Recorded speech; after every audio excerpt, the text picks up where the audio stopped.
Cosa significa per lei questa festività? Tutto, tutto per uno che è nato a Cadoro come me, 84 anni fa, non si può fare a meno. Se venivo da piccola e vengo anche da grande, 86 anni ho. Lei di dov'è?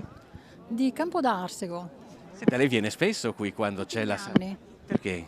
Perché primo perché è il compleanno di mia sorella e la festeggiamo così. Ah, lo festeggiate. Sì. E poi perché non fa proprio male venire e credere che possa aiutare. Di dov'è? Veneziana? No, Treviso. Di Treviso? Stresiano. Di Stresiano, ma viene sempre qui? Eh no, ogni tanto. Perché ha deciso di venire? Così perché era una bella giornata, era tanto che non venivamo.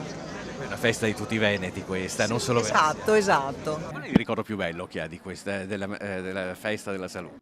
Quando eravamo piccoli si andava a mangiare i dolciumi, il zucchero filato e poi si trovava con la famiglia, i parenti. Con lui, che è il mio compagno, eravamo qua che giocavamo anche da piccoli insieme, sempre, per cui dopo ci siamo trovati e è sempre un ricordo bello.